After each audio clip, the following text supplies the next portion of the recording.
Si vous êtes dans le psaume 100, on va simplement relire le verset 4. Donc c'est un court psaume, mais vraiment un magnifique psaume. Et on va relire le verset 4, il est bien pour illustrer le message d'aujourd'hui.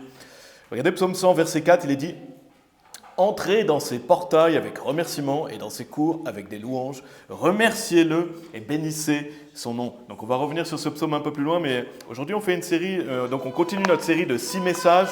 On a commencé la semaine dernière. Le titre de la série, c'est « Une église Tourforte Baptiste ». Donc c'est le titre de la série qu'on a commencé semaine dernière. On pourrait dire une église Tourforte Baptiste pour la Suisse. Et comme j'avais mentionné, on va décomposer le mot tour, parce qu'on s'appelle Tourforte. On va faire le T, le O, le U et le R. Et après, on va faire forte et baptiste, mais on va faire le F et le B. Ça veut dire qu'on va faire 6 messages, une série de 6 messages. Et en fait, c'est pour anticiper la venue de notre pasteur, qui sera donc, comme je dis dans les annonces, le 22 mars. Donc on fait cette série de 6 messages avant sa venue. On en est au deuxième. La semaine dernière, on a vu le T de Tours. Le titre du message, c'était « C'est le temps pour nous d'avancer ». Si vous vous rappelez bien, on avait vu le temps pour nous, le temps est venu d'avancer avec le T de temps. Je vous rappelle les parties qu'on avait vues. La première partie, c'était le temps est venu d'avancer ensemble. La deuxième partie, c'était Tourforte jusqu'à aujourd'hui. Donc on a vu un résumé de notre groupe jusqu'à aujourd'hui, notamment à Lausanne. La troisième partie, c'était une Tourforte qui va de l'avant. On a vu cette notion du fait qu'on va aller de l'avant. Et la quatrième partie, on avait souligné la notion de témoigner, et c'est pour ça, ultimement, qu'on va de l'avant. C'est pour témoigner, c'est pour prêcher l'évangile. On était allé dans le psaume 144, on va y retourner aussi également aujourd'hui pour illustrer ce message. Mais le titre du message aujourd'hui, c'est l'ouverture de notre église Tourforte Baptiste, et notamment l'ouverture de notre église satellite. Donc c'est le O de Tours. On a vu le T, on voit le O, et c'est le O de ouverture. C'est bien pour moi de faire un message sur l'ouverture, qu'est-ce que ça implique, dans quelle direction on va. On avait vu que le temps était venu d'avancer et le focus mis sur l'évangélisation, parce que c'est l'ultime œuvre d'une église, mais c'est bien aussi de se focaliser sur cette notion d'ouverture aujourd'hui. On va parler de la notion d'église et on va surtout bien comprendre les changements qui vont être mis en place et les choses qui vont continuer et la manière dont on veut que les choses aillent également. C'est important de voir dans quelle direction on va ensemble. Donc semaine dernière, si vous vous rappelez bien, déjà, on a parlé de la joie et de la réjouissance que notre groupe aille de l'avant. Amen. Et cette réjouissance qu'on peut avoir, qu'on va devenir une église satellite, ça aura lieu le 22 mars. Donc, c'est dans 5 semaines. Donc, l'ouverture des portes d'une église, c'est quelque chose dont on peut se réjouir. Regardez dans Psaume 100, au verset 4, quelque chose de réjouissant. Quand on parle d'ouverture d'église, une église biblique, et je vais revenir un peu là-dessus, c'est quelque chose pour lequel on peut se réjouir. Psaume 100, verset 4, il est dit « Entrez dans ses portails avec remerciements et dans ses cours avec des louanges. Remerciez-le et bénissez son nom. » Donc on a cette notion d'entrer dans ses portails, on peut l'appliquer à l'église, entrer dans les portes de l'église, entrer dans sa maison, la maison de Dieu, avec remerciement. Et dans ses cours, il est dit avec des louanges, remerciez-le et bénissez son nom. Donc c'est un privilège de pouvoir aller dans la maison de Dieu, on doit toujours le voir comme un privilège, et cette réjouissance que justement ça va avoir lieu ici en Suisse. Donc on va avoir une église satellite. Satellite, qu'est-ce que ça veut dire ? Ça veut dire qu'on va aller dans l'espace. Satellite, ça veut dire que simplement notre pasteur va implanter une église en Suisse. Donc c'est une église satellite de Strong Tower. Cette notion de satellite, c'est que c'est implanté, et notamment ici dans un autre pays. Notre pasteur reste notre pasteur, on est toujours part de Strong Tower, mais on n'est plus seulement un groupe, on devient une église, on évolue en tant qu'église, et donc c'est pour ça qu'on appelle ça une église satellite. Tournez dans 1 Corinthiens chapitre 14, si vous voulez bien. On a fini avec psaume 100, je voulais illustrer ça. Et notamment, on a lu ce magnifique psaume avant le message et relu le verset 4. Mais aujourd'hui, on va parler de ça. Et pour parler de ça, on va parler des notions d'organisation et d'ordre. Parce que notre Dieu est un Dieu d'ordre, n'est-ce pas ? La Bible est claire, Dieu est ordonné, Dieu est structuré, c'est un Dieu d'ordre. Il a des commandements, il a des choses, des préceptes qu'il veut que l'on garde. Donc si on veut que ça fonctionne, on doit faire les choses bibliquement. Si on s'écarte de la parole de Dieu, ça ne va pas fonctionner. On veut que les choses se fassent bibliquement. Regardez 1 Corinthiens chapitre 14, donc Paul parle à une église, il dit au verset 40 que toute chose se fasse décemment et avec ordre. Et un peu plus tôt au verset 33, toujours dans 1 Corinthiens 14, regardez, il est dit au verset 33, « Car Dieu n'est pas l'auteur de la confusion, mais de la paix, comme dans toutes les églises des saints. » Donc Dieu n'est pas l'auteur de la confusion. On ne veut pas que ce soit la confusion ici, on ne veut pas que ce soit désordonné. Et non, on doit faire les choses décemment et avec ordre, parce que Dieu est un Dieu d'ordre. Paul ici parle à une église, donc il souligne cette importance de l'ordre, de l'organisation.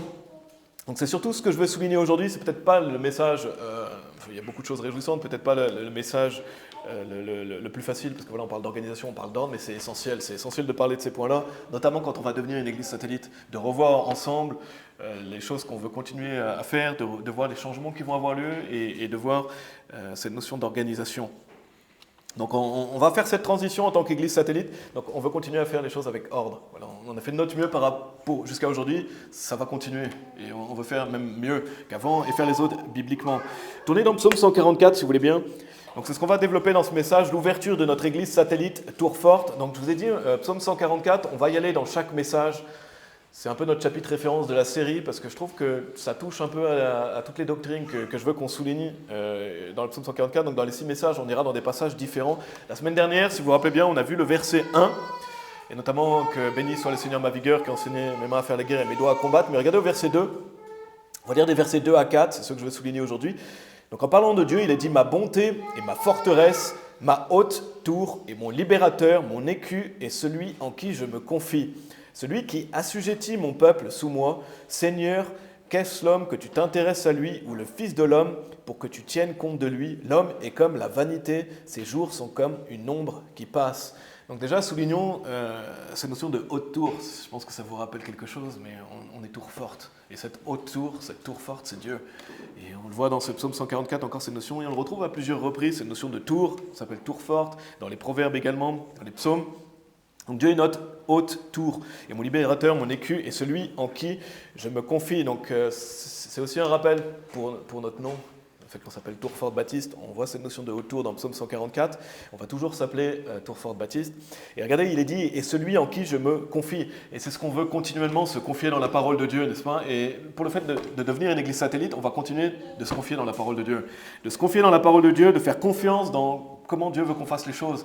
Pas comment le monde voudrait qu'on fasse les choses, pas comment nous on voudrait faire les choses, mais comment Dieu veut qu'on les fasse. Parce qu'il est dit, l'homme est comme la vanité, ses jours sont comme une ombre qui passe. Et tournez dans 1 Pierre chapitre 1, si vous voulez bien. 1 Pierre chapitre 1. En attendant, je vais vous lire un autre passage. C'est dans Jacques chapitre 4, au verset 14 et 15, il est dit « Alors que vous ne savez ce qui en sera du lendemain, car qu'est-ce votre vie? Elle n'est qu'une vapeur qui paraît pour un court moment et puis disparaît.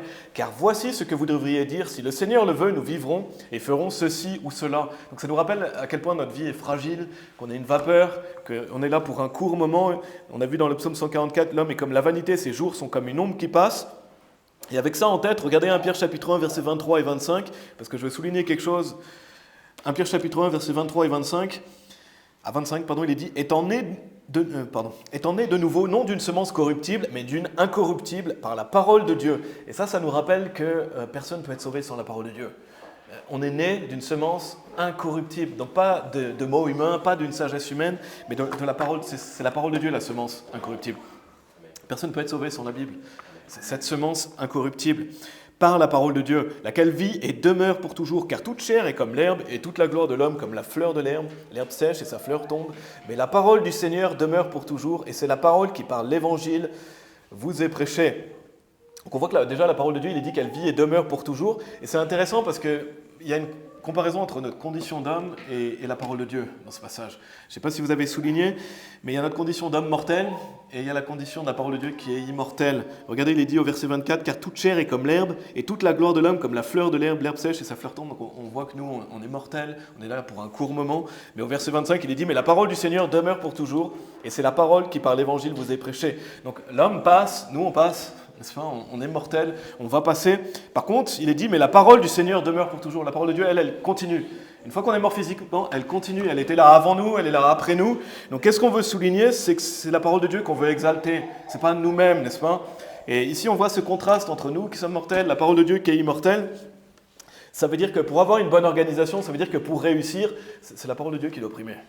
Parce que nous, on va passer. La parole de Dieu, elle demeure pour toujours. Donc, si on veut que notre groupe demeure, si on veut que notre groupe réussisse, on doit s'appuyer sur la parole de Dieu. On ne doit pas se confier en l'homme. Confiez-vous toujours en l'homme. On veut toujours se confier en Dieu et pas en l'homme. Parce que la Bible dit, psaume 118, verset 8, il vaut mieux se confier dans le Seigneur que d'avoir confiance en l'homme. Et c'est pareil pour nous personnellement, c'est pareil pour notre groupe. C'est la parole de Dieu qu'on veut exalter et c'est la parole de Dieu qu'on veut mettre en avant. Et c'est donc ça dont je veux parler aussi aujourd'hui. On se réjouit de l'ouverture de notre église, Tourfort Baptiste, d'une église satellite. Pourquoi? Parce qu'on va exalter la parole de Dieu. Et parce que c'est la parole de Dieu qui va primer. Et c'est la première partie. Donc, du message d'ouverture de notre église satellite Tourfort, première partie, c'est les oracles de Dieu. Cette notion d'oracle, je ne sais pas si vous aviez déjà souligné ça dans la Bible, on le voit à plusieurs reprises, Dieu parle des oracles, et on va aller dans plusieurs passages. Qu'est-ce que ça veut dire qu'oracle? Et pourquoi déjà j'ai choisi ce mot? C'est parce que ça commence par O. Le mot oracle commence par O, c'est l'ouverture, l'oracle, donc j'ai choisi ce mot-là. Ça nous permet aussi de voir ce mot-là dans la Bible et voir un peu des passages qui en parlent, et de définir un peu qu'est-ce que c'est que l'oracle de Dieu. Mais en fait, l'oracle de Dieu, c'est sa parole, c'est qu'est-ce qu'il a dit. C'est qu'est-ce qu'il a prononcé, qu'est-ce qu'il veut qu'on écoute. Donc on doit être focalisé sur ce que dit la Bible, sur ce que Dieu met en avant. Et on l'a vu, sa parole demeure pour toujours. Ce n'est pas nos opinions qui priment, n'est-ce pas? Ce n'est pas notre propre volonté. Ah, moi j'aimerais que l'Église soit comme ça. J'ai l'opinion que ce serait mieux si on est comme ça. Si on a des lumières violettes, n'est-ce pas? Ce serait peut-être mieux si on avait de l'Église avec une guitare électrique. Je ne sais pas, avec un pasteur qui s'habille avec un skinny. Non, ce n'est pas ça qu'on veut, n'est-ce pas? On veut faire les choses bibliquement. On veut faire les choses bibliquement et on veut mettre en avant ce que Dieu veut qu'on mette en avant. Et si quelqu'un a un problème avec ça, il devrait prier Dieu et lui demander de l'aider à aimer ça, parce que c'est ce que Dieu aime, c'est ce que Dieu valorise, n'est-ce pas? C'est sa parole qu'on veut mettre en avant. Et malheureusement, la chose que je veux souligner dans cette partie, c'est qu'il y a peu d'églises qui fonctionnent comme ça. Et malheureusement, peu d'églises qui fonctionnent comme ça. Parce que par le mot église, ici, j'englobe toutes les institutions qui se disent église. Et on sait que malheureusement, beaucoup de gens qui mettent église sur une pancarte, ce n'est pas une église. Malheureusement, ça n'en est pas. Mais je l'avais mentionné plusieurs fois, mais c'est bien de le revoir. C'est essentiel de bien comprendre ça. Qu'est-ce que c'est qu'une église aujourd'hui? Parce que c'est bafoué, c'est perverti. Et on parle de l'ouverture prochaine de notre église. Donc qu'est-ce que c'est qu'une église? Pour moi, ce qui est important à souligner, c'est ce que souligne notre pasteur. Il y a 3 choses fondamentales pour être qualifié d'une église. La première, bien sûr, c'est d'avoir le vrai salut. Vous ne pouvez pas dire que vous êtes une église si vous prêchez un faux salut, n'est-ce pas? Avoir le vrai salut par la grâce, pas par les œuvres, par la foi, et un salut qui est éternel, c'est la fondation pour que ce soit appelé église. Le salut est clair, il n'y a pas plusieurs interprétations possibles. Il n'y a qu'une seule interprétation possible du salut, c'est l'œuvre parfaite du Seigneur Jésus qui nous sauve. C'est suffisant de croire et c'est pour toujours. Et rien qu'avec ce point, beaucoup de gens qui appellent ça une église, ou beaucoup d'institutions qui s'appellent église, on voit que ce n'est pas des églises. Si vous allez à l'église catholique, ce n'est pas une église. Ils prêchent un faux salut par les œuvres. Vous ne pouvez pas dire que c'est une église. C'est pareil pour l'église orthodoxe. C'est pareil pour pardon, excusez-moi, j'ai perdu le mot, les sectes, comme les témoins de Jéhovah, les mormons. S'ils prêchent un faux salut, ce n'est pas une vraie église, c'est une fausse église. Pareil pour les adventistes. À partir du moment où un faux salut est prêché, c'est une fausse église. Pareil pour les pentecôtistes et les charismatiques qui prêchent qu'on peut perdre le salut, ou que pour être sauvé, il faut se repentir de ses péchés. C'est la même chose, malheureusement, on croise des gens qui vont dans des églises évangéliques, c'est malheureusement la même chose pour une bonne partie des églises évangéliques qui prêchent que pour être sauvé, il faut persévérer jusqu'à la fin, ou il faut se repentir de ses péchés, ou tenter de garder son salut. On rencontre aussi beaucoup de protestants, malheureusement, beaucoup d'églises protestantes aussi, on sait qu'ils prêchent un faux salut. Et c'est la même chose pour les baptistes, parfois aussi. C'est pas parce que c'est écrit baptiste que ça veut dire qu'ils ont le vrai salut, parce qu'il y a des baptistes qui prêchent aussi un faux salut. Donc comment savoir si c'est une vraie église ou pas? La base, c'est ça, c'est quel salut est prêché. Quel salut est prêché derrière le pupitre? Qu'est-ce qu'enseigne le pasteur ou l'évangéliste? Quel salut est prêché? Parce que si c'est un faux salut, c'est pas une vraie église. Et Dieu est clair là-dessus, il ne peut pas y avoir plusieurs chemins. Et en plus, si vous allez dans un endroit où il prêche un faux salut, c'est un faux prophète. Donc la Bible décrit le portrait des faux prophètes, c'est des loups déguisés en agneaux. Donc c'est simple, faux salut, fausse église. Et c'est important de garder ça à l'esprit. Et ça permet de nous réjouir aussi qu'une église ouvre ici, parce qu'on sait qu'autour de nous, malheureusement, il y a beaucoup de faux saluts. C'est la première chose, vraie église, vrai salut. Deuxième chose, avoir une bonne version de la Bible, je crois que c'est bien aussi. Même si on sait qu'on n'a pas une version parfaite en français, comme notre autorité c'est la King James en anglais, parce qu'on sait que c'est la parole parfaite de Dieu, et notre église est King James only, mais nous, vu qu'on est francophone, c'est bien d'aller vers les meilleures versions possibles de la parole de Dieu, et celle qui se rapproche plus de la King James. C'est pour ça qu'on utilise 2 versions, je pense que la majorité d'entre vous le savez, mais on recommande 2 versions dans notre groupe, et ce sera la même chose pour notre église satellite. Même si elles ne sont pas parfaites, même s'il y a des erreurs, elles sont plus préservées, c'est pour ça qu'on utilise la King James française, ou la Osterwald 1744, c'est les deux versions, en tout cas à ma connaissance, qu'on veut mettre ici en place, qui sont pour notre groupe. On ne veut pas utiliser d'autres versions ici. Après, s'il y a d'autres versions anciennes que vous connaissez, il n'y a pas de problème, on peut regarder ça. Mais c'est important, d'avoir une bonne version de la Bible, c'est là-dessus qu'on base notre foi et notre vie chrétienne, donc on doit aller vers la meilleure version possible. Et pour quelqu'un qui écoute en ligne, je préfère le préciser aussi, si vous avez une église avec un vrai salut et que vous allez dans une église où ils prêchent la Louis II, parce que la Louis II, c'est pas une bonne version. C'est une mauvaise version, il y a beaucoup de choses qui ne vont pas. Mais si vous êtes dans une église, pour quelqu'un qui écoute en ligne, parce que ce n'est pas le cas ici, mais quelqu'un qui écoutera en ligne, qui va dans une église qui prêche le vrai salut et ils utilisent la Louis II, moi je vous conseille de rester s'il n'y a pas d'autres églises. Parce que malheureusement, on sait que voilà, la plupart des vraies églises, entre guillemets, dans la francophonie, ils prêchent à partir de la Louis II, ou des versions similaires. Donc même si ce n'est pas une bonne version, même si on ne veut pas la mettre en place ici, si quelqu'un est dans... Et ça je parle pour les gens qui écoutent en ligne, voilà, s'il n'y a rien d'autre, c'est un commandement d'aller à l'église, donc vaut mieux rester dans une église comme ça. C'était le deuxième point. Le troisième point, c'est l'évangélisation. On en a parlé la semaine dernière, je ne vais pas trop le développer, mais une église va évangéliser. S'il n'y a pas de forme d'évangélisation, ce n'est pas une vraie église non plus, parce que c'est la mission première. On ne peut pas dire, moi je suis une église, mais il n'y a pas de forme d'évangélisation. On est une église qui veut aller évangéliser. C'est la mission première d'une église, donc c'est le fonctionnement même de l'église. Ultimement, c'est d'aller évangéliser. Donc on en a parlé la semaine dernière. Et s'il n'y a pas de forme d'évangélisation, encore une fois, pour quelqu'un qui écoute en ligne dans votre église, essayez de proposer au pasteur, essayez de proposer de mettre ça en place avec soumission, bien sûr, et respect. Mais c'est bien de demander, est-ce que vous pouvez mettre ça en place ou allez-y par vous-même à côté. Priez pour ça. Mais ça, c'est trois choses primordiales qui définissent une vraie église, le vrai salut, une bonne version de la Bible et l'évangélisation. Donc quand on parle d'aller à l'église aujourd'hui, on parle de ce genre d'église. Une église légitime, une église biblique, et pas une fausse église et pas une mauvaise église. Et pourquoi il y a si peu d'églises? On peut se poser la question, pourquoi il y a si peu d'églises autour de nous, même dans la francophonie? Parce que malheureusement, la plupart des gens s'écartent de la parole de Dieu, parce qu'ils n'aiment pas la parole de Dieu. C'est pour ça qu'il y a si peu d'églises. Parce que si les gens étaient bibliques, si les gens voulaient faire les choses bibliquement, il y aurait plus de vraies églises. Malheureusement, même des églises qui ont le vrai salut, ils s'écartent bien souvent de la parole de Dieu. Et c'est pour ça qu'on veut en faire notre priorité. Tournez dans Romains chapitre 3, si vous voulez bien. Romains chapitre 3. Donc on veut toujours faire notre priorité des oracles de Dieu. Et c'est la première partie, on a vu le titre du message, l'ouverture de notre église satellite Tourforte. Première partie, les oracles de Dieu. On va voir cette notion d'oracle, si vous vous demandez qu'est-ce que c'est que les oracles de Dieu. Regardez dans Romains 3, il en est déjà mention au début du chapitre. Romains chapitre 3. Romains chapitre 3, on va lire versets 1 et 2. Il est dit, quel avantage alors a le juif, ou quelle utilité y a-t-il en la circoncision?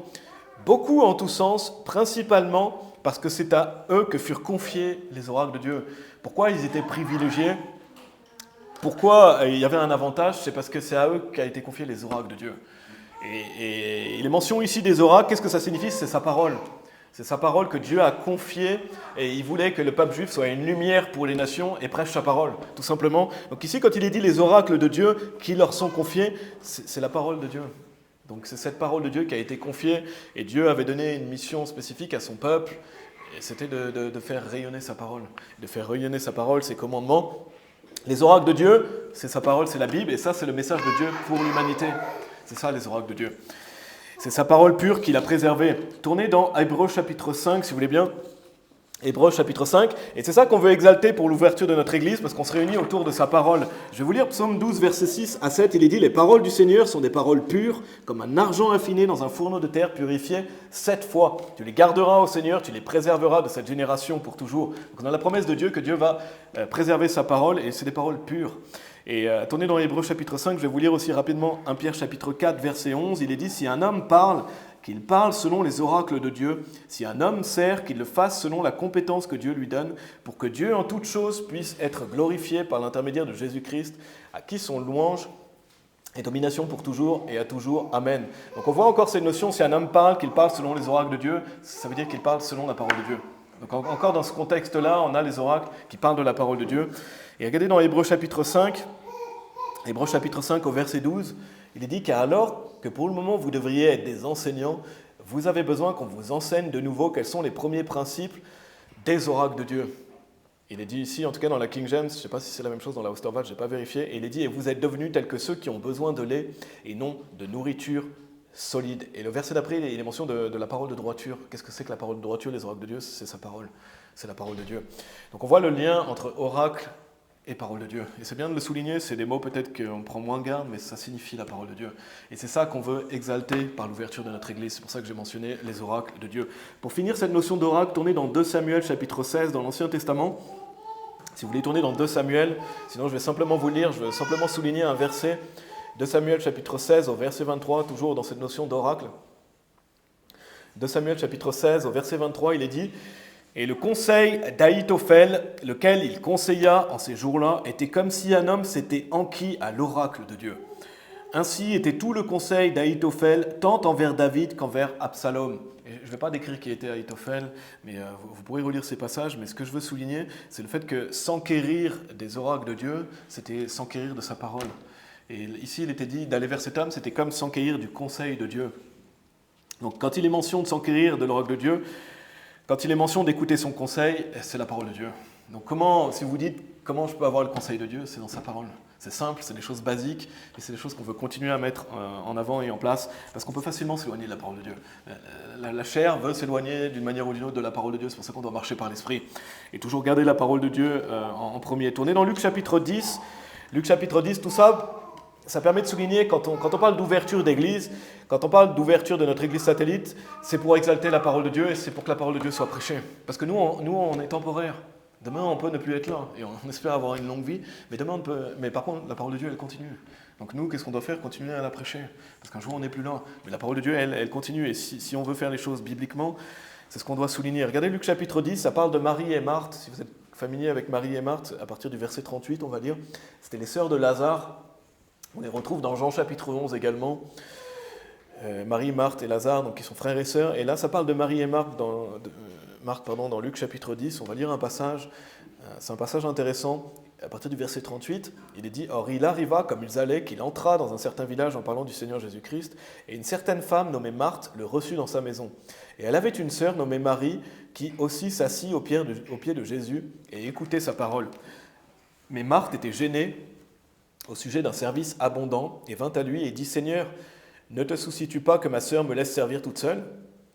Dis-lui donc qu'elle m'aide. » Et Jésus répondit et lui dit « Marthe, Marthe, tu es soucieuse et troublée pour beaucoup de choses. Mais une chose est nécessaire, et Marie a choisi cette bonne part qui ne lui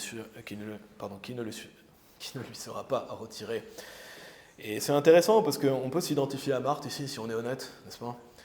C'est comme si le Seigneur Jésus venait vers nous et vous dit « Tu es soucieux et troublé pour beaucoup de choses. » Et on a besoin que le Seigneur Jésus nous dise ça des fois, n'est-ce pas ? Mais une chose est nécessaire.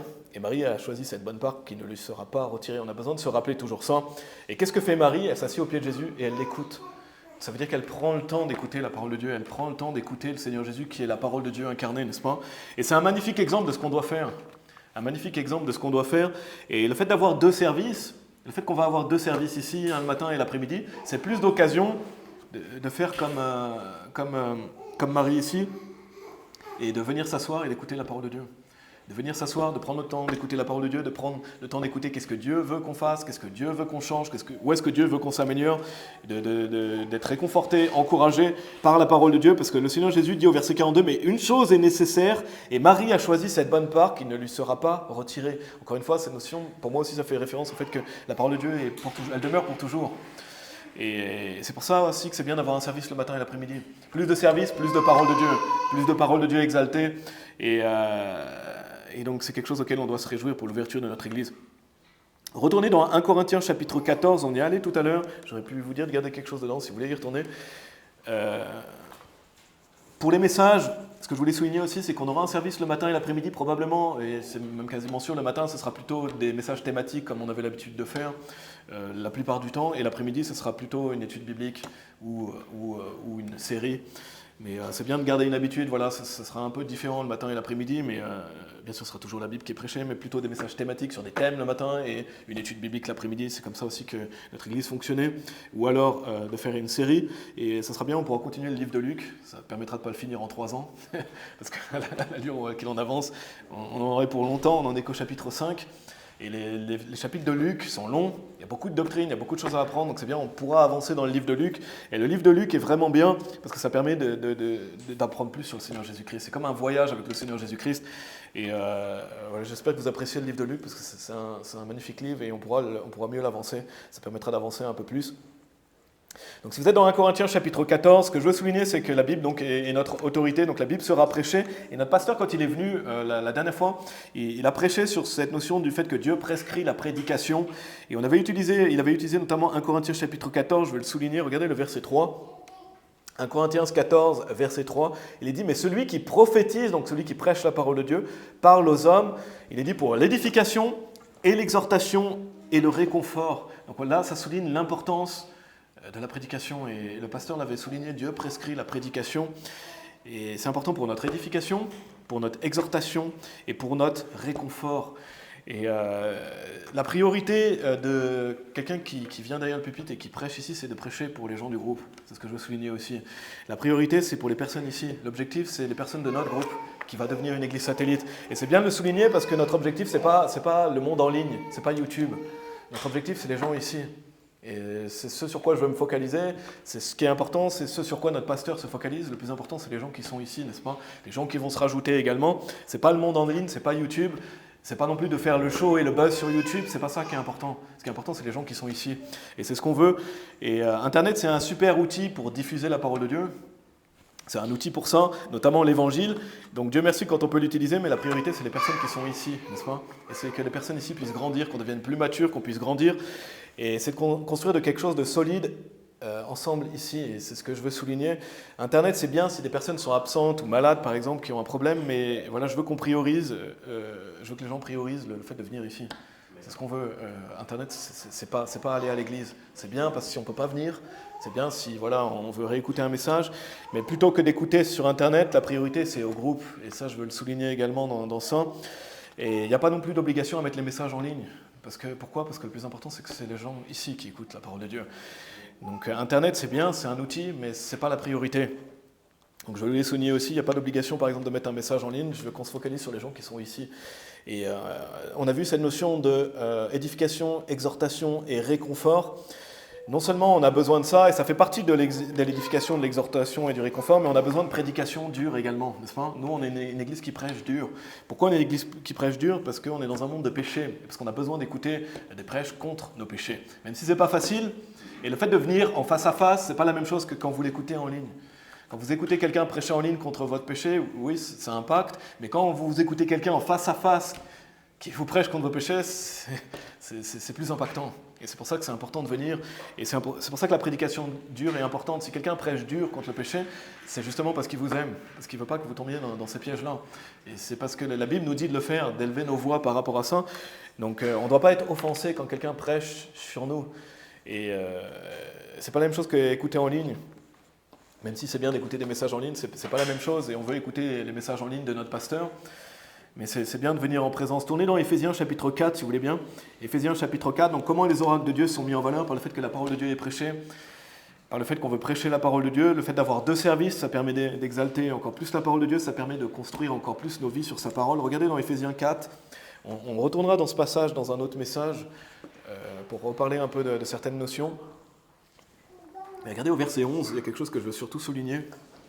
Au verset 11, il est dit « Il a donné quelques-uns apôtres, et quelques-uns prophètes, et quelques-uns évangélistes, et quelques-uns pasteurs et enseignants. » Pourquoi Dieu nous a donné des personnes comme ça? Pour le perfectionnement des saints, pour l'œuvre du ministère, pour l'édification du corps de Christ, jusqu'à ce que nous tous arrivions dans l'unité de la foi et de la connaissance du Fils de Dieu, en un homme parfait, à la mesure de la stature de la plénitude de Christ, afin que désormais nous ne soyons plus des enfants ballottés çà et là, et emportés par tout vent de doctrine, par la dextérité des hommes et par leur habile subterfuge, avec lequel ils se tiennent en embuscade pour tromper, mais disant la vérité avec amour, nous puissions grandir en toutes choses jusqu'à lui qui est la tête, c'est-à-dire Christ. Donc on a besoin de personnes qui nous enseignent la parole de Dieu. Pourquoi? Justement pour le perfectionnement des saints, pour l'œuvre du ministère, pour l'édification du corps de Christ. Donc qu'est-ce qui est souligné? C'est pour qu'on devienne plus comme le Seigneur Jésus-Christ. Au verset 13, il est dit « Jusqu'à ce que nous tous arrivions dans l'unité de la foi et de la connaissance du Fils de Dieu, en un homme parfait, à la mesure de la stature, de la plénitude de Christ, pour qu'on devienne complet, pour qu'on devienne plus complet, des chrétiens plus matures également, être plus comme Christ. Pour ça, on a besoin de la parole de Dieu. On a besoin de prédication. C'est pour qu'on puisse se perfectionner. Et on peut lire à quel point l'ouverture d'une église est si essentielle quand on lit des passages comme ça. Et le Seigneur Jésus-Christ est mort pour l'Église, le Seigneur Jésus-Christ est la tête de l'Église. Et là, la Bible montre clairement que Dieu nous a donné des personnes qui prêchent. Pourquoi? Justement pour qu'on soit édifié, pour qu'on puisse grandir, pour qu'on puisse devenir plus mature, pour qu'on devienne plus comme Christ.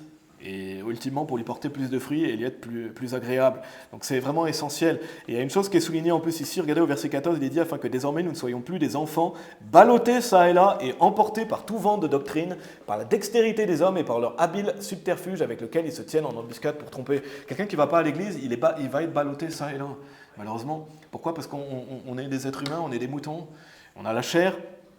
On ira dans 1 Corinthiens chapitre 5 aussi, par la suite, mais on ne veut pas être ballotté ça et là, et c'est pour ça que c'est important d'avoir une église. C'est important d'avoir une église, et bien sûr on doit vérifier dans les Écritures, mais il y a une chose que j'ai remarqué, je ne sais pas si vous aviez déjà remarqué ça, c'est que si quelqu'un ne va pas à l'église, peut-être il faut un certain délai, un certain moment, mais les gens commencent à être ballottés, ils commencent à aller dans des fausses doctrines, commencent à dire des choses, etc., parce qu'ils ne sont pas à l'église. Et le fait de ne pas être à l'église, forcément, on a envie d'écouter, donc on va écouter quelqu'un peut-être sur YouTube, mais peut-être c'est un faux prophète, ou peut-être qu'il est sauvé, mais il enseigne des fausses doctrines. Donc ça nous aide à nous garder sur la bonne doctrine. Ça nous aide à garder sur la bonne doctrine. Si on s'appelle Tour Forte, c'est qu'il y a une protection de venir aussi à l'église. Dieu nous protège de la destruction de la chair, du diable, des attaques, etc. Donc c'est pour ça que c'est essentiel aussi d'avoir une église satellite, pour pas qu'on soit ballotté ça et là, parce qu'on peut avoir cette tendance, et c'est quelque chose qu'on peut remarquer des fois chez des personnes qui ne vont pas à l'église, c'est qu'ils commencent à dévier dans des fausses doctrines. Et on ne veut pas ça justement, pourquoi c'est si facile que ça? Parce qu'il est dit, et emporté par tout vent de doctrine, parce qu'il est dit la dextérité des hommes et par leur habile, parce qu'il y a des gens qui sont subtils, qui subtilement vont vous enseigner des fausses doctrines, vous écarter, etc., par leur habile subtilité, parce que le diable est malin, n'est-ce pas? Il s'appelle le malin, et les fausses doctrines, ça peut vite aller. Donc voilà pourquoi aussi c'est essentiel d'avoir une église et l'ouverture de notre église. Et Dieu merci, on faisait déjà partie d'une église. On a tout notre pasteur qui est notre pasteur. On peut écouter les messages de notre pasteur. On pouvait déjà se réfugier à l'abri de Strong Tower. Mais le fait qu'on ait un deuxième service, c'est encore mieux pour nous. C'est encore mieux pour nous parce qu'on peut écouter encore plus de paroles, plus de prédications. Donc l'accent s'est mis sur la prédication et sur la parole de Dieu qui est prêchée. Ça nous permet d'être plus alerte face aux fausses doctrines, d'être plus matures. Donc ça, c'était la première partie. Titre du message, je vous rappelle, c'est l'ouverture de notre église satellite Tour Forte. La première partie, c'était les oracles de Dieu. La deuxième partie, maintenant, je vais parler de l'organisation à Tour Forte. Je vous ai lu 1 Corinthiens chapitre 14. Je vais simplement vous le relire, vous n'êtes pas obligé de retourner au verset 40. On a vu que toute chose se fasse décemment et avec ordre. Donc le fait de faire de manière décente et avec ordre. Donc ça veut dire qu'il y a une organisation dans une église. Une église est organisée, elle est structurée. Et on va parler de ça. Donc on a parlé de la notion d'avoir deux services pour plus de prédication. Maintenant, qu'est-ce qui va changer par rapport à avant? J'ai mentionné certaines choses dans l'autre message. Je ne sais plus si j'ai tout bien mentionné, mais c'est bien de le rappeler. Qu'est-ce qui va changer par rapport à ce qu'on faisait avant?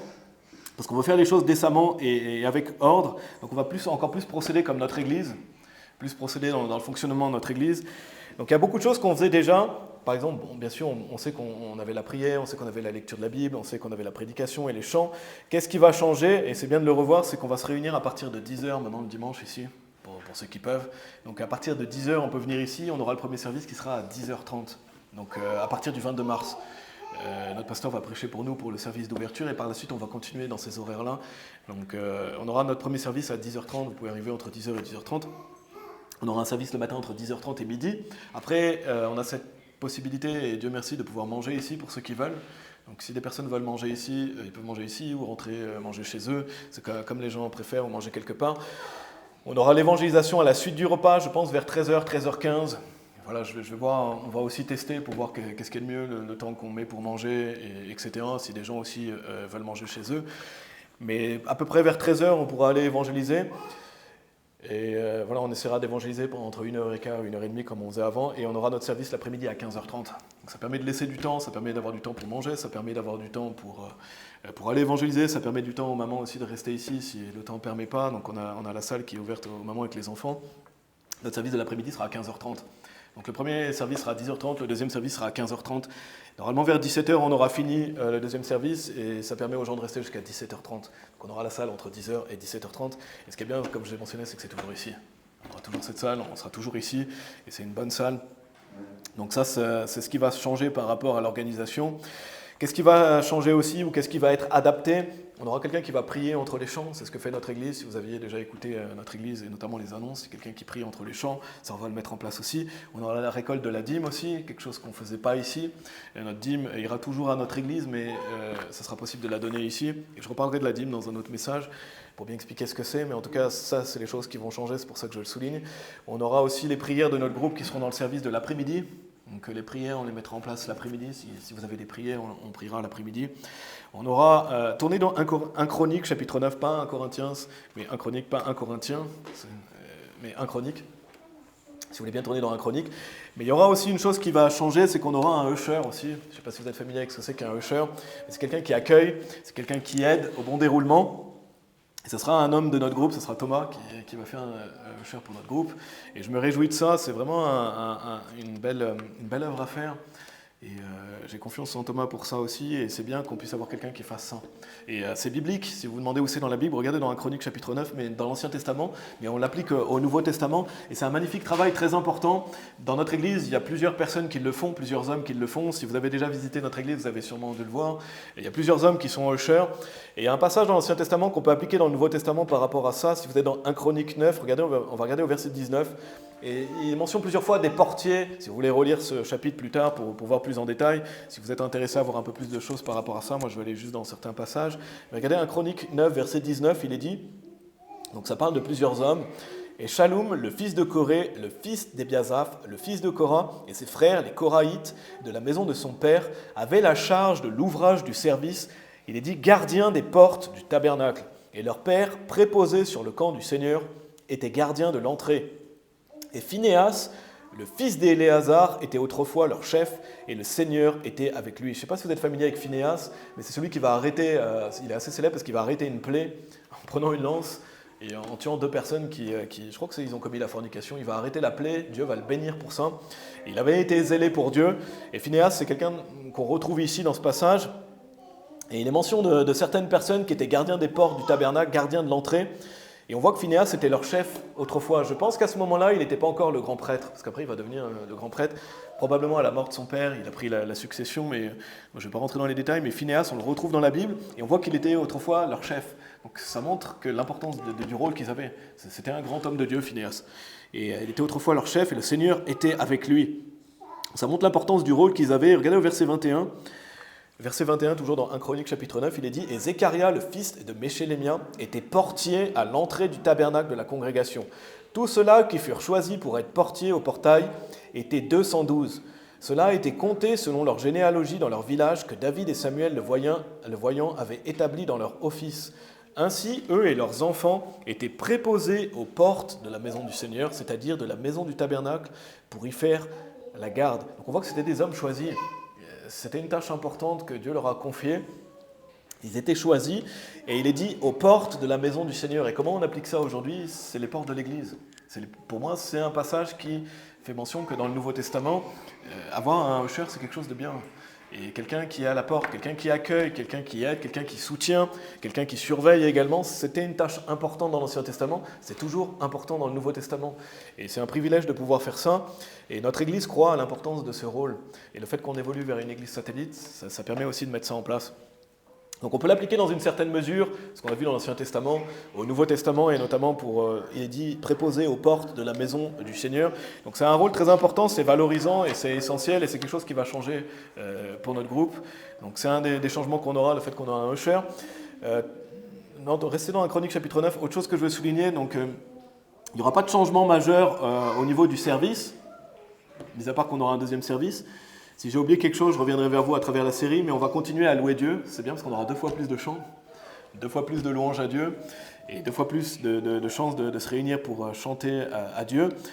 Je parlerai plus des chants dans la dernière partie de cette série. On verra un peu plus les chants en détail, parce que c'est important, ça fait partie pleinement, et c'est quelque chose d'essentiel aussi en tant qu'Église de chanter, de louer Dieu à ce sujet-là. Donc on en reparlera, mais regardez, je veux lire 1 Chronique chapitre 9 au verset 33. C'est toujours le même chapitre. Il a parlé des portiers. Dieu nous a parlé des portiers, mais au verset 33, il y a autre chose qui est dit aussi. Il est dit, ce sont là les chanteurs, chefs des maisons des pères des Lévites, demeurant dans les chambres, exempts d'autres charges, parce qu'ils devaient être en fonction le jour et la nuit. Donc on voit qu'ils étaient exempts d'autres charges. Donc autre chose que je vais souligner qu'on va mettre en place, c'est qu'on va chanter jour et nuit. Non, je plaisante. On ne va pas chanter jour et nuit, mais eux, c'est ce qu'ils faisaient. Et ça veut dire qu'il y avait des équipes, bien sûr. C'était pas quelqu'un qui chantait toute la journée. Je ne sais pas comment ils avaient des roulements. Ils travaillaient en 3-8, probablement, si vous êtes familier avec ce terme. Mais il y avait des gens qui chantaient jour et nuit.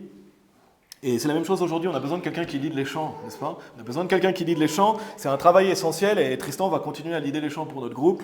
Et je me réjouis de ça parce que c'est un travail essentiel qui est valorisé aussi dans la Bible. C'est un travail essentiel, frère Tristan l'a fait fidèlement pour nous et c'est bien qu'il puisse continuer à le faire. Et c'est un beau rôle aussi à faire et Dieu soit loué qu'on ait quelqu'un qui lead les chants. On voit quand même à quel point c'est mis en valeur dans la parole de Dieu, n'est-ce pas? Et je me réjouis de ça aussi, on va continuer, on aura encore plus de chants.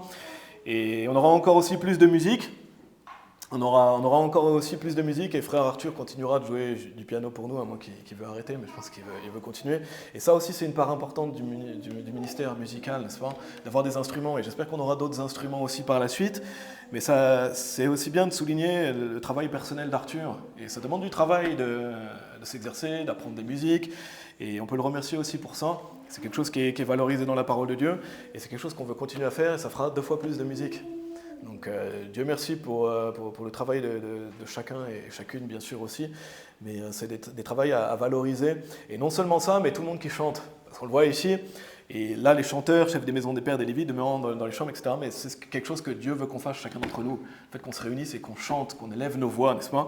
Donc c'est essentiel et je reparlerai des chants et des louanges dans le dernier message de la série. Et c'est des bonnes choses à voir ensemble aujourd'hui, les choses qui changent, les choses qui vont continuer, les choses qu'on va encore plus faire pour l'organisation justement de notre groupe. Et c'est bien de faire les choses de manière ordonnée et organisée. Tournez dans Hébreux chapitre 10, si vous voulez bien. Hébreux chapitre 10. On a vu le fait qu'on aura 2 services et qu'on va mettre certains changements en place. On a vu certains rôles de certaines personnes, justement, c'est pour le bien de notre groupe. Pour le bien de notre groupe, pour le bon fonctionnement. Parce que tout ça, ultimement, c'est pour l'œuvre de Dieu. Et le fait qu'on travaille comme une équipe, parce que toutes les personnes qui viennent ici prennent part à l'œuvre de Dieu, qui qu'on soit, n'est-ce pas? Rien que le fait qu'une personne vienne ici, ça encourage et participe à l'œuvre de Dieu, qu'on soit homme, femme ou enfant. Et on parlera des enfants, on parlera aussi du rôle des mamans à travers la série, mais tous ces rôles-là sont essentiels pour le groupe, pour l'œuvre de Dieu. Et je veux qu'on valorise le travail de chacun et chacune, parce qu'on travaille ensemble. Et regardez dans Hébreux chapitre 10, ça parle de l'Église. Hébreux chapitre 10, ça parle de l'Église et on reverra ces notions d'enfant, de maman aussi à travers la série. Mais Hébreux chapitre 10, regardez, il est dit au verset 23 à 25, il est dit « Tenons ferme la profession de notre foi sans vaciller », donc c'est un fameux passage, « car il est fidèle celui qui y a promis, et préoccupons-nous l'un de l'autre pour nous inciter à l'amour et aux bonnes œuvres. N'abandonnons pas le rassemblement de nous-mêmes, comme en est la manière de quelques-uns, mais nous exhortons l'un l'autre, et ainsi d'autant plus comme vous voyez le jour approcher. » Donc comme on sait, plus on voit le jour approcher, plus on voit que le monde est en décadence, plus on se rapproche du retour du Seigneur Jésus-Christ, la solution, c'est pas moins d'église, c'est plus d'église. Plus on voit le jour s'approcher, plus on doit vouloir aller à l'église, n'est-ce pas? Et quand les portes de l'église sont ouvertes, on doit se réjouir que ce soit le cas et faire notre maximum pour pouvoir y aller. Parce que le fait d'aller à l'église, c'est un clair commandement de Dieu, on le voit ici dans ce passage. C'est un clair commandement de Dieu, quelqu'un qui ne va pas à l'église, il n'est pas en règle avec Dieu, n'est-ce pas? On ne peut pas dire, moi je suis en règle avec Dieu, par contre, non, l'église, c'est pas pour moi. Non, c'est ce que Dieu a institué pour nous, on en a besoin. Personne n'est exempt de ça, tout le monde a besoin de l'église et de la protection de l'église. Et d'autant plus, notre groupe ici qui devient une église, ça donne encore moins d'excuses. Parce qu'on devient en plus une église satellite, on a encore plus de services. Et si quelqu'un écoute en ligne, je préfère toujours le dire aussi pour ceux qui écoutent en ligne et qu'il n'y a pas d'église, c'est important d'en chercher une. Faites une priorité dans votre vie personnelle de chercher une église. Priez pour ça, parce que Dieu veut que vous soyez à l'église. Donc si vous faites le maximum, je crois que Dieu va vous guider vers ça. Et cherchez-en une, ou déménagez vers une église, ou alors allez évangéliser où vous êtes dans l'objectif de devenir une église. Mais il faut avoir cette recherche, cette priorité. C'est essentiel pour nous. Je vais en reparler par la suite, mais dans 1 Corinthiens chapitre 5, celui qui est écarté de l'église, chose qu'on ne veut pas, n'est-ce pas, pour les péchés dignes d'exclusion, il est délivré à Satan pour la destruction de la chair. Donc si nous-mêmes, volontairement, on ne veut pas aller à l'église, et je ne parle pas de quelqu'un de malade, je ne parle pas de quelqu'un qui ne peut pas venir pour un temps, mais quelqu'un qui décide de ne pas venir sur le long terme, il se délivre lui-même à Satan. Et ce n'est pas une blague. Si vous croyez la parole de Dieu, c'est écrit dans la parole de Dieu. Et c'est pour ça qu'on est encore plus ballotté ça et là, parce qu'on est et on ne veut pas se mettre volontairement dans cette situation. Donc c'est essentiel d'avoir l'Église, je pense que vous avez compris. Et pourquoi c'est essentiel aussi? Regardez au verset 24, Hébreux chapitre 10, il est dit « Et préoccupons-nous l'un de l'autre pour nous inciter à l'amour et aux bonnes œuvres. » Donc si quelqu'un ne vient pas, alors qu'il peut venir, ça veut dire qu'il ne se préoccupe pas des autres. Et c'est ce que veut dire ce verset aussi pour moi. Si quelqu'un dit non, moi l'église, je ne veux pas y aller, ça veut dire qu'il ne se préoccupe pas des autres. Parce que si quelqu'un se préoccupe des autres, il veut venir. Parce que se préoccuper des autres, ça engendre le fait de venir à l'église. C'est ce qui est dit ici. Préoccupons-nous l'un de l'autre pour nous inciter. Si on veut inciter les autres à l'amour et aux bonnes œuvres, les encourager, les réconforter, être là pour eux, il faut aller à l'église. C'est comme ça qu'on se préoccupe l'un de l'autre. Donc on peut voir ce verset dans ce sens-là aussi. Quelqu'un qui ne va pas à l'église, il ne se préoccupe pas des autres. Il est centré sur lui. Parce que si on se préoccupe des autres, on veut venir. Donc si on aime les frères et sœurs, si on aime Dieu, on veut aller dans sa maison et on veut être avec les frères et sœurs et on veut encourager les autres, les inciter aux bonnes œuvres. Donc l'église, l'ouverture d'une église ici, le fait d'avoir deux services, c'est plus de possibilités d'œuvrer pour Dieu. Il faut le voir comme ça, n'est-ce pas? Plus de possibilités d'œuvrer pour Dieu, plus de possibilités d'encourager les autres, plus de possibilités d'inciter les autres à l'amour et aux bonnes œuvres. Donc c'est bénéfique pour nous. C'est bénéfique pour chacun d'entre nous de pouvoir se préoccuper l'un de l'autre, s'encourager l'un de l'autre, parce qu'on a tous besoin de réconfort et d'encouragement. N'est-ce pas? Et ça, l'organisation de Tour Forte Baptiste, justement, que je voulais souligner dans cette deuxième partie, c'est possible que par le travail de chacun d'entre nous. C'est possible que par le fait de s'efforcer ensemble et de travailler ensemble. Et on restera aussi, autre chose que je veux souligner, je ne veux pas le développer dans ce message, on reste un groupe famille intégré, bien sûr, ça ne va pas changer. Donc ça veut dire que les enfants restent avec les parents, ils sont sous la supervision des parents. Peut-être que je referai un message là-dessus prochainement, ou plus tard, j'en avais déjà fait un, mais les enfants restent avec les parents, ils font part du service, et ça va continuer. Le titre du message, c'est l'ouverture de notre église satellite Tour Forte. On a vu dans la première partie les oracles de Dieu, donc la parole de Dieu. On a vu dans la deuxième partie l'organisation à Tour Forte. Maintenant qu'on a vu l'organisation et le fait qu'on veut voir les choses, on veut faire les choses bibliquement avec ordre, structuré. Il y a une chose que je vais souligner dans ce message, et c'est ce qu'on va voir jusqu'à la fin maintenant, c'est le fait qu'aller à l'église, on doit considérer ça comme un privilège. C'est un privilège parce qu'il y a des péchés dignes d'exclusion. Et c'est ce que je veux souligner aussi, avec organisation vient ordre. Et dans la parole de Dieu, il est clair qu'il y a un ordre défini. Vous pouvez tourner dans 1 Corinthiens chapitre 5, si vous voulez bien. 1 Corinthiens chapitre 5, c'est la troisième partie. C'est les offenses dignes d'exclusion. Je n'ai pas dit les péchés dignes d'exclusion, j'aurais pu dire les péchés tout simplement pour garder dans... J'essayais d'autant que possible de garder ce « o ». Je ne sais pas si vous avez remarqué. C'était l'ouverture, on a vu les oracles, on a vu l'organisation, et là on voit les offenses. Les offenses, c'est simplement transgresser ici. Et les offenses dignes d'exclusion, ça veut dire les péchés dignes d'exclusion. Et ce mot « offense » peut se définir par péché, c'est ce qui va à l'encontre du bien de l'Église, c'est ce qui va à l'encontre de l'œuvre de Dieu, ce qui va à l'encontre aussi de notre bien à nous. Et c'est pour ça qu'il y a une liste de péchés dignes d'exclusion, parce qu'ultimement c'est néfaste. C'est néfaste à l'Église, c'est néfaste pour nous. Regardez dans 1 Corinthiens chapitre 5, on va bien le souligner. On va lire des versets 1 à 5 déjà. Parce qu'avec organisation vient ordre, et avec ordre vient règlement. S'il n'y a pas de règlement, ça ne peut pas fonctionner. Il y a toujours un règlement. Même au travail, il y a un règlement. Dans une maison, il y a un règlement. C'est quelque chose d'important. Regardez 1 Corinthiens chapitre 5, versets 1 à 5. Dieu nous a donné un règlement pour son Église. Il est dit, il est communément rapporté qu'il y a fornication parmi vous. Et une telle fornication qu'elle n'est même pas nommée parmi les gentils, que quelqu'un aurait la femme de son père. Et vous êtes enflés d'orgueil, et vous n'avez pas plutôt mené deuil, afin que celui qui a commis cette action puisse être retiré d'entre vous. Car moi, en vérité, en tant qu'absent de corps, mais présent en esprit, et déjà jugé, comme si j'étais présent, concernant celui qui a commis cette action. Au nom de notre Seigneur Jésus-Christ et de mon esprit, lorsque vous serez réunis ensemble, vous avec le pouvoir de notre Seigneur Jésus-Christ, de délivrer une telle personne à Satan pour la destruction de la chair, afin que l'esprit puisse être sauvé au jour du Seigneur Jésus. Donc on peut voir qu'il y a des règles dans une église, et notamment des choses qui ne sont pas acceptables. Qui définit ce qui n'est pas acceptable? C'est Dieu, ce n'est pas nous, n'est-ce pas? Pour nous, peut-être certaines choses seraient acceptables, pour Dieu, certaines choses ne sont pas acceptables. On doit avoir notre vision alignée avec celle de la parole de Dieu. Et donc, ici, il y a des choses qui ne sont pas acceptables, on va les lire par la suite. Mais pourquoi exclure? Si vous demandez pourquoi on exclut quelqu'un qui est dans un péché digne d'exclusion, c'est pour que la personne se mette en règle avec Dieu. Pour que la personne en ait honte, elle est délivrée à Satan pour se mettre en règle avec Dieu, pour qu'elle change et pour qu'elle revienne servir Dieu. C'est ultimement pourquoi il y a ça. Mis à part certains péchés dont je vais parler et certains signes de quelqu'un qui est réprouvé, mais quelqu'un qui est sauvé et qui prend part à l'église de Dieu et qui est écarté, ultimement, c'est parce qu'on veut que la personne soit restaurée.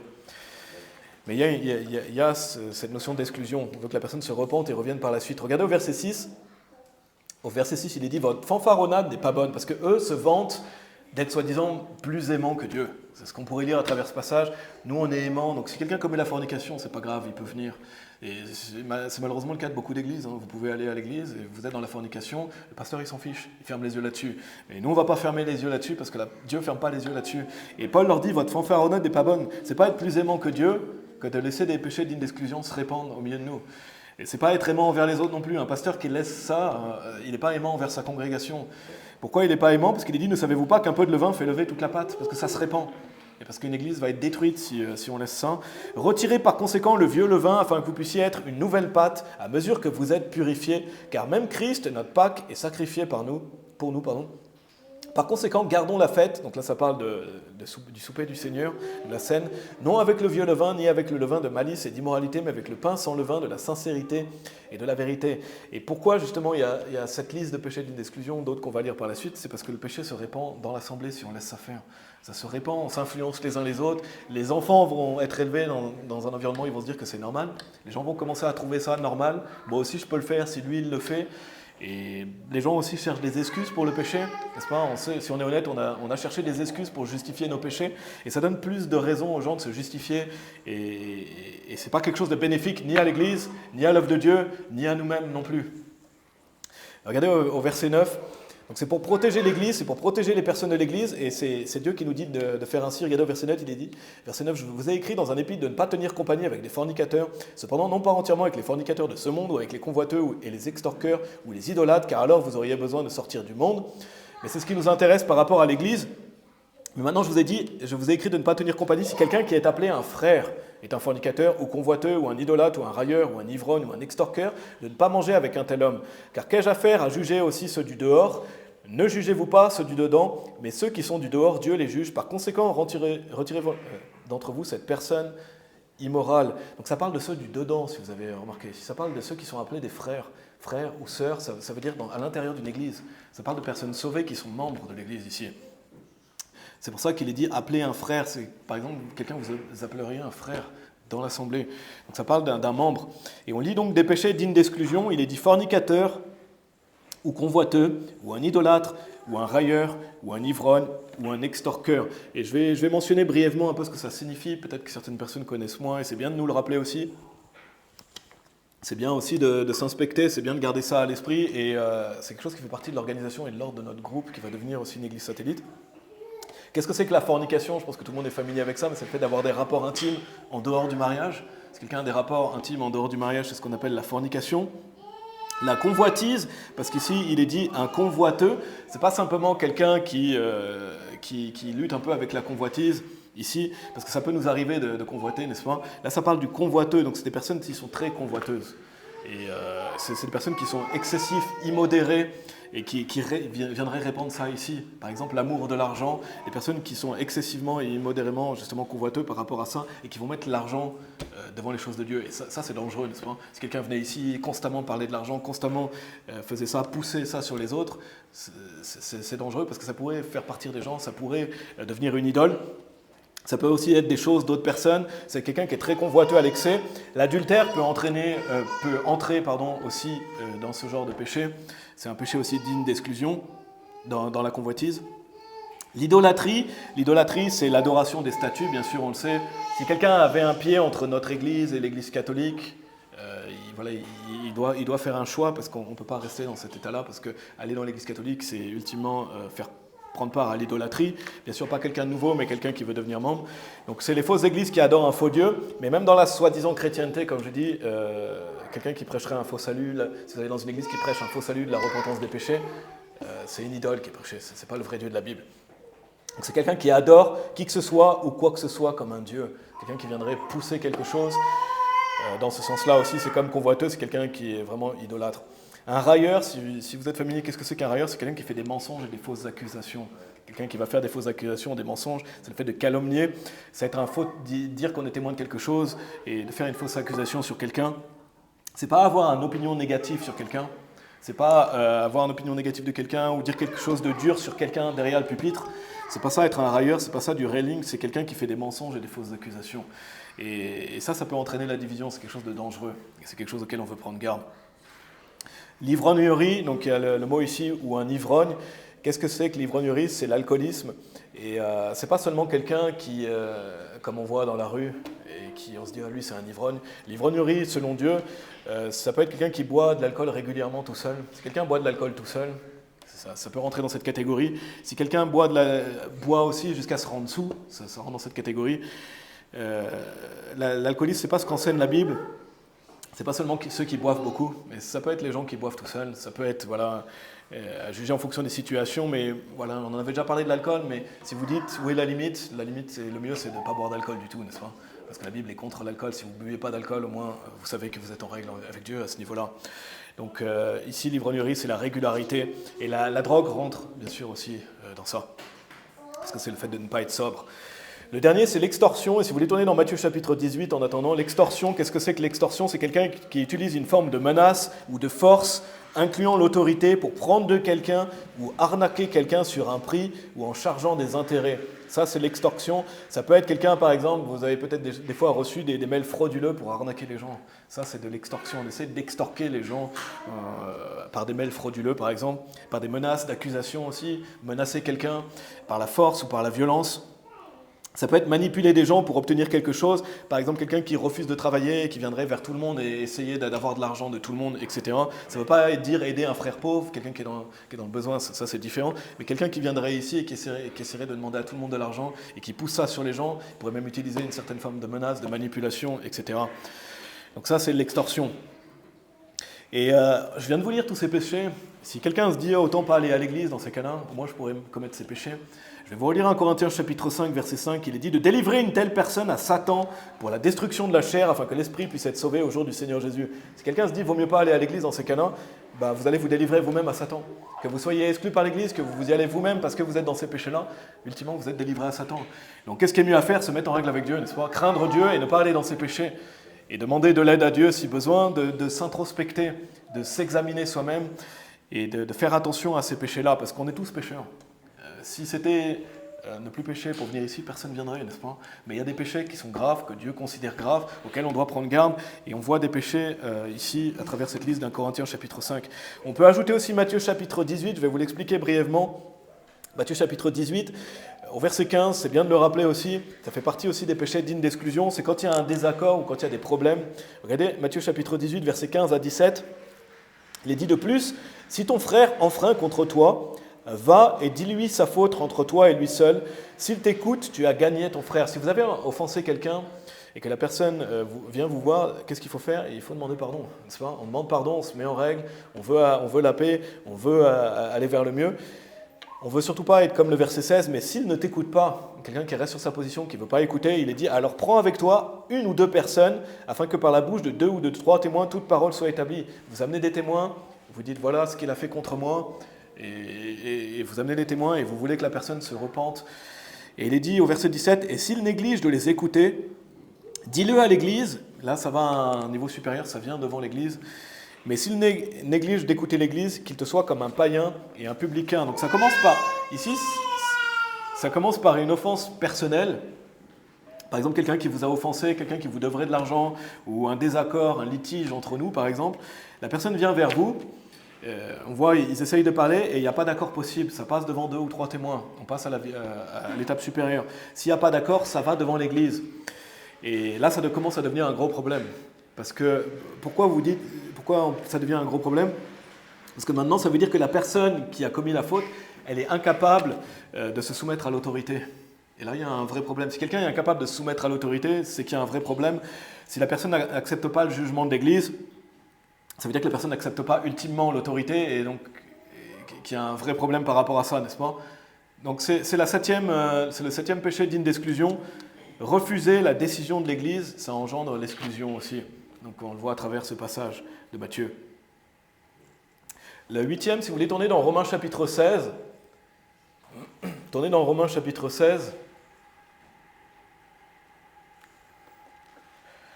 Romains chapitre 16, 8e péché digne d'exclusion que je veux souligner, c'est les personnes qui essayent de détourner les gens de l'intérieur ou de l'extérieur de l'Église, c'est ce qu'on appelle la division. Donc ça arrive quand c'est une Église biblique. Regardez Romains chapitre 16, versets 17 et 18. Et il dit maintenant, je vous implore, frères, notez ce qui cause des divisions et des offenses contraires à la doctrine que vous avez apprises et évitez-les. Car ceux qui sont tels ne servent pas notre Seigneur Jésus-Christ, mais leur propre vente, et par de bonnes paroles et de beaux discours, ils trompent les cœurs des simples. Donc là, c'est ceux qui causent des divisions et des offenses contraires à la doctrine que vous avez apprise. Donc c'est des personnes qui vont entraîner la chute et la foi de quelqu'un. Ils essayent de diviser l'Église, d'attirer les gens dans des fausses doctrines vers eux. Que ce soit enseigner des fausses doctrines, que ce soit aussi causer des divisions, ces personnes-là, la Bible elle dit, doivent être marquées et évitées. Elles doivent être marquées et évitées. Pourquoi ? Parce qu'au verset 18, il est dit « Car ceux qui sont tels ne servent pas notre Seigneur Jésus-Christ, mais leur propre vente, et par de bonnes paroles et de beaux discours, ils trompent les cœurs des simples. » Et on ne veut pas être ces simples, justement, qui se laissent séduire par des personnes, par des fausses doctrines. Parce que les personnes qui sont comme ça, qui sèment la division, qui viennent avec des mots, souvent ils visent les personnes qui considèrent, peut-être des bébés en Christ ou des gens qui considèrent moins matures spirituellement pour essayer de pousser des fausses doctrines, pour essayer de semer la division ultimement pour faire partir des gens.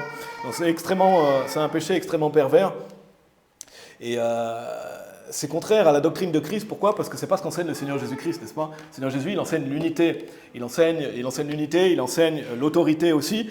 Le Seigneur Jésus, il n'a pas dit d'aller vers les gens et tenter de créer la division, n'est-ce pas ? De former un groupe à l'intérieur d'une église. C'est pas ça que le Seigneur Jésus veut. Si quelqu'un viendrait parmi nous et qu'il essaye de monter son petit groupe pour enseigner une fausse doctrine, par exemple, ou pour essayer d'enseigner contre ce qui est enseigné derrière le pupitre, là, il y a un sérieux problème. Là, il faut venir vers moi. Si quelqu'un commence à vous enseigner une fausse doctrine, pas quelqu'un qui sincèrement veut savoir qu'est-ce que dit la Bible et pose une question, etc. Mais quelqu'un qui vient pousser sa fausse doctrine, que ce soit un faux salut, mais que ce soit aussi une doctrine importante que la personne voudrait pousser sur les gens du groupe.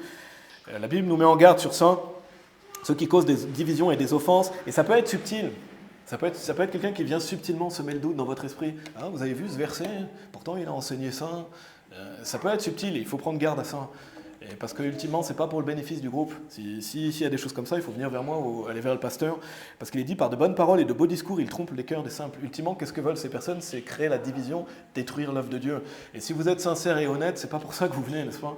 Qui ici vient pour semer la division et détruire l'œuvre de Dieu ? Et il faut avoir un sérieux problème, n'est-ce pas ? Et ces gens-là ont un sérieux problème bien souvent.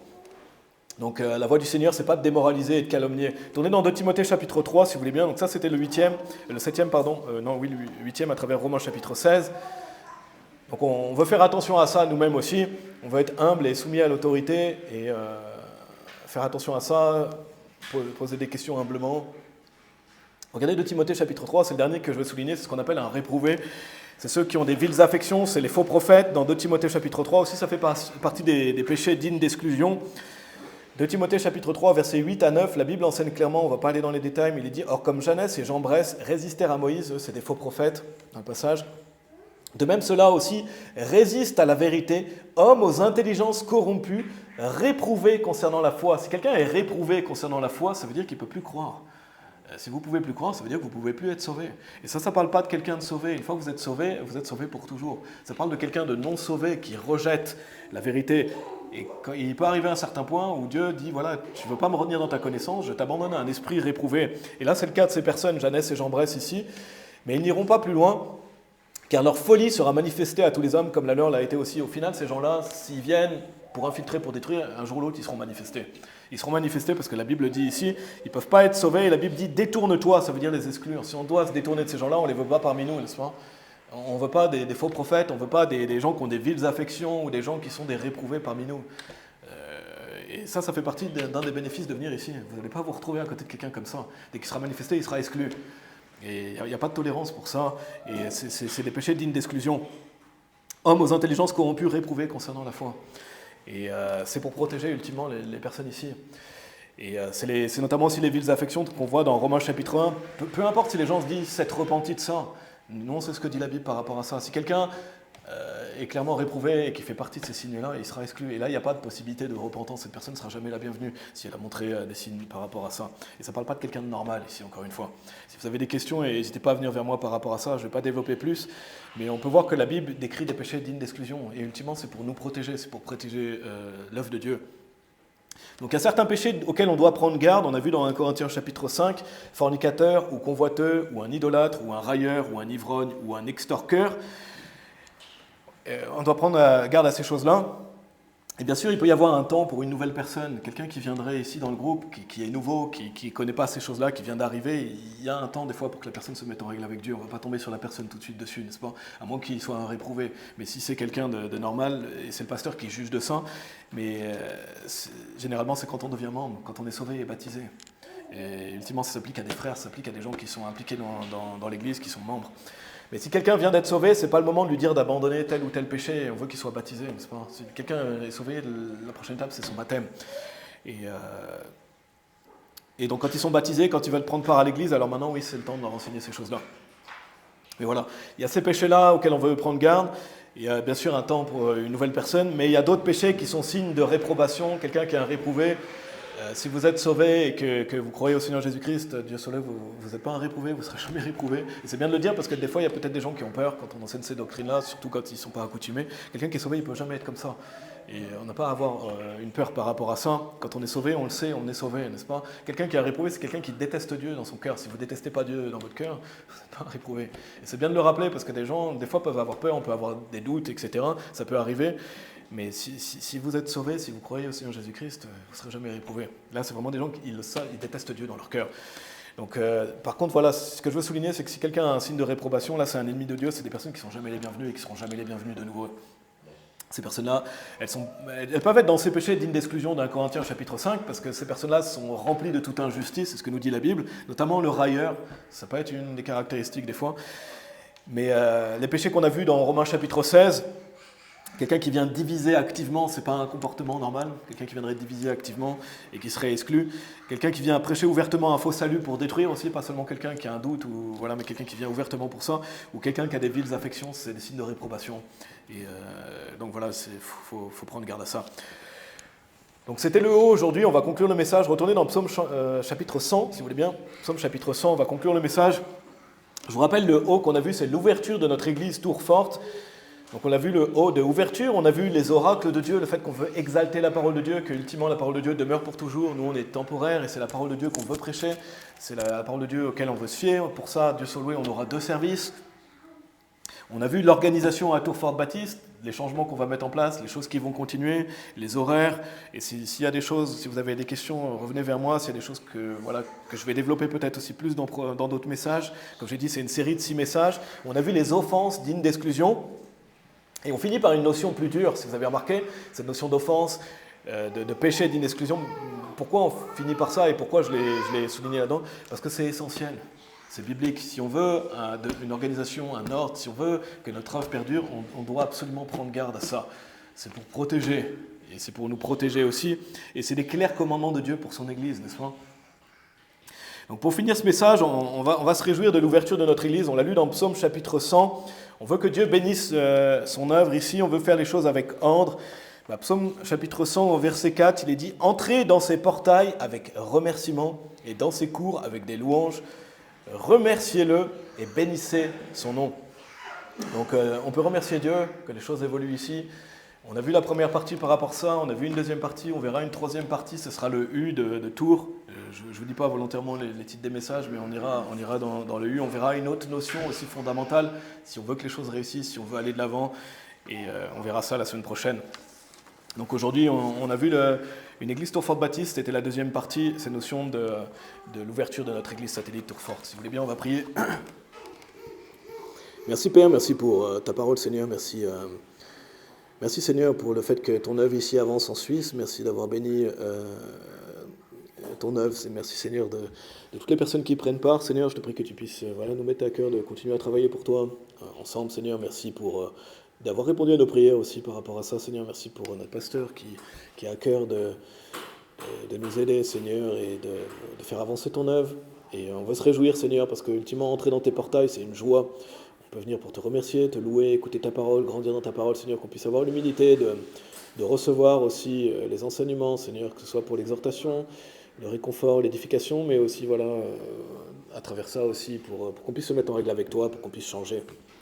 Merci, Seigneur, pour l'organisation, merci pour le travail de chacun et chacune ici, Seigneur, parce que c'est le travail de nous tous ensemble. Et chaque personne est essentielle et ton œuvre est ensemble comme une équipe, Seigneur. Et merci, Seigneur, parce que aussi tu as mis en place un règlement, tu as mis en place aussi des péchés d'inexclusion qui permet de mener une vie saine pour toi, qui permet aussi de protéger nos enfants, de protéger aussi les membres, et voilà, de t'être agréable. On prie pour ça, on prie pour que tu nous protèges de ces péchés d'inexclusion, on prie que tu nous protèges des personnes qui viendraient ici aussi pour détruire ou pour diviser. Merci Père de ta protection, de ta bénédiction, donne-nous du discernement. On prie pour ça, on prie pour bien continuer la série, Seigneur, la semaine prochaine, qu'on puisse revenir ici à ton Fort Baptiste, et qu'on puisse aussi te porter du fruit et être agréable cet après-midi en allant évangéliser, Seigneur. On prie au nom de Jésus-Christ. Amen.